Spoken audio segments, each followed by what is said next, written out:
Hey everyone. If you're joining me live, give me some hearts and likes and comment below. If you're watching on the replay, do a hashtag replay. And so today is the first Monday of March 2020. And I just was listening to a lot of people today and their concerns, for the world and the economy and our health.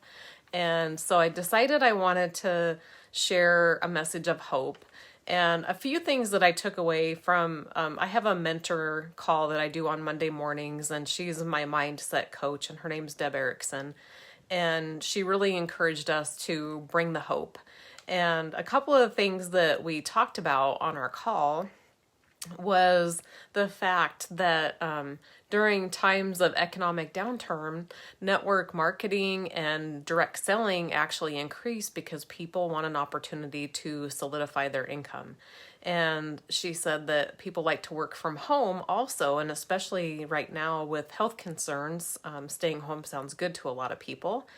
And so she said, bring that message out to your people and let them know that you can help them achieve, what they're desiring from their life currently and give them that hope. And the other thing that she talked about was there's what she calls 4 Ps to like a negative mindset. And so the first P is pervasive. So when we have pervasive thinking, it's where it's an absolute. So it's everywhere, it's always, it's all the time. I never get to, or I always get to, those type of things. And then the second thing is pervasive thinking. And so it's that's where it's everywhere, all the time, and there's no way to escape it. And what happens when you have pervasive thinking, it's a good way to separate us as communities. So we end up isolating ourselves when we have pervasive thinking. So the other thing is we personalize it. So we own it with I statements.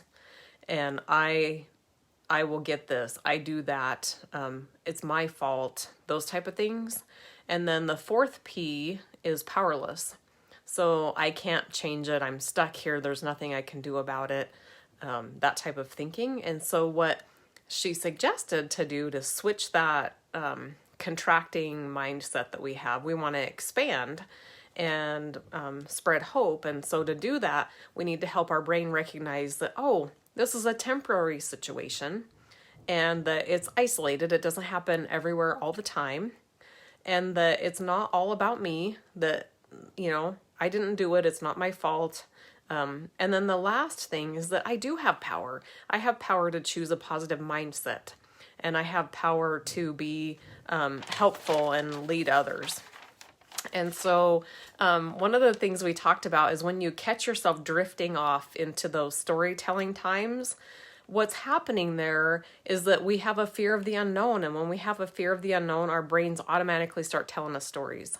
So we need to hold up our little stop sign and tell ourselves to stop it and really evaluate the situation and see what we can do to switch our mindset back to a positive mindset. And I'm not talking about roses and rainbows. We have to be realistic. And so when we're realistic about what's going on in the world, there's some ways we can check. So for example, you can be a prepper, but you can do it in a realistic way that's healthy. So instead of going and buying a whole truckload of toilet paper and canned goods, what if you went and stocked up enough to get you by for a few weeks, and evaluate how that makes you feel? Because if you're going and buying truckloads, you're probably tapping into your savings. And then where do you store it at? So think realistically on some of those type of things before you go down the negative spiral. And then you want to just stay in a more positive energy by evaluating, those little decisions that you make and not let yourself spiral down. And then the other thing we talked about that I'll leave you with today is take a deep breath. And so anytime you start to feel that negative energy pressing in, that contraction, is because we're probably shallow breathing partly. So if you can stop and take a deep breath. And I like to do 4-count breathing. So you breathe in for a slow count of 4 and out for a slow count of 4. And you do that for a few minutes. oftentimes you'll just settle in. It actually lowers your brain waves out of the stress like brain waves. And then you can do some critical thinking. When you're in those high stress brain waves, you actually don't have good reasoning. So, and also when we reduce our stress, guess what? We boost our immunity.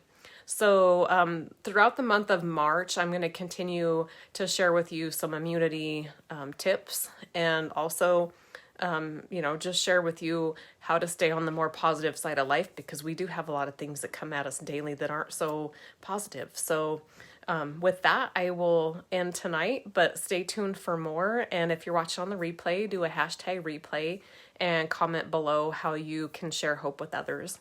Have a great night.